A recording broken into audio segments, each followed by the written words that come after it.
السلام علیکم ستړي مسئ جوړ په خیر. نن یکشنبه د 1403 هجري شمسي کال د هود د میاشتې 26مه نیټه چې د 2025 کال د مارچ له 14 نیټې سره سمون خوري. له سکون رادیو ویپاڼې او خواله رسنیو مو د نن ورځې لنډو مهمو خبرونو ته زه حافظ احمد نصرت هرکلی کوم.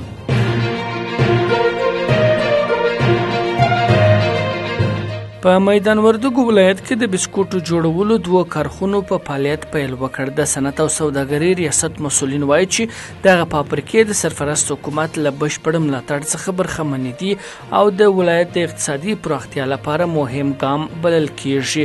د کارخونو مسؤلینو ویلي دي چې دوی 2 میلیونه افغانۍ پانګونه کړې او په 24 ساعتونو کې تر 1300 کیلوګرامه بسکوټ تولیدوي.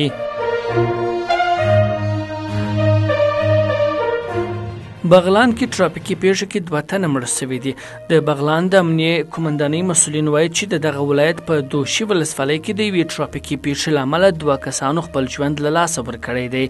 د یاد ولایت د امنیه قومندانۍ ویاند شیر احمد برهاني ویلي دي چې دغه ولایت د دوشي ولسوالۍ اړوند زرسنګ سیمه کې د یو سوزکي او بار وړونکي موټر د ټکر له امله 2 کسانو خپل ژوند له لاسه ورکړی دی.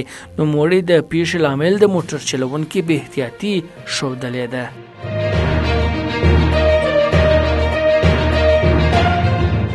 د چاپیریال یو نړیوال بنسټ افغانستان ته 10 میلیونه ډالر ځانګړي کړي دي. د چاپیریال ساتنې ادارې مسؤلین وایي چې د چاپیریال ساتنې یو نړیوال بنسټ د ځنګل کرنې او معیشت ښه کېدو له لارې د ټولنې پر بنسټ د اقلیمي بدلون ځواب ویلو پروژې لپاره 10 میلیونه ډالر ځانګړي کړي دي.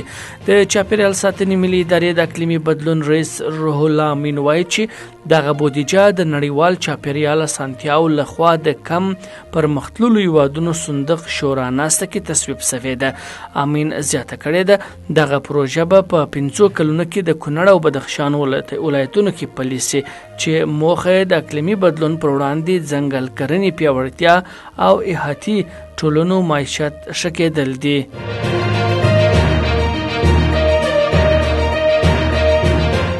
د ملګرو ملتونو امنیت شورا سبا دوشنبه د یوناما ماموریت غځېدو مسودې ته رایه ورکوي. د ملګرو ملتونو شورا سبا د دوشنبې په ورځ د یو بل کال لپاره افغانستان کې د یوناما ماموریت د غځېدو په تړاو د یو پریکړه لیک مسودې ته د رایه اچونې په موخه ناسته کوي.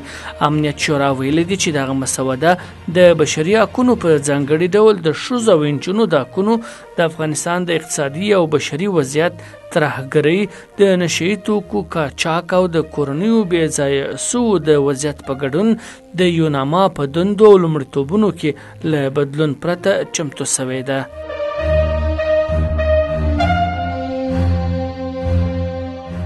بلوچستان کې د پولیسو پر موټریست کاروان برید کې 11 تنه وژل شوي دي.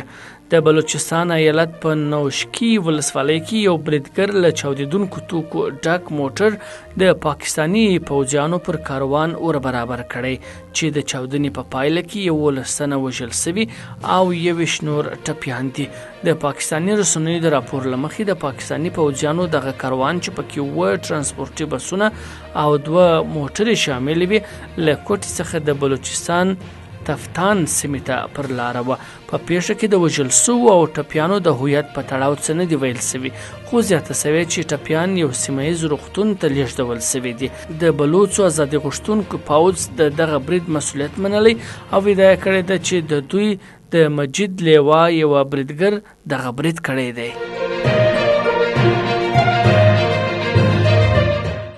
دا د نن ورځې لنډ او مهم خبرونه.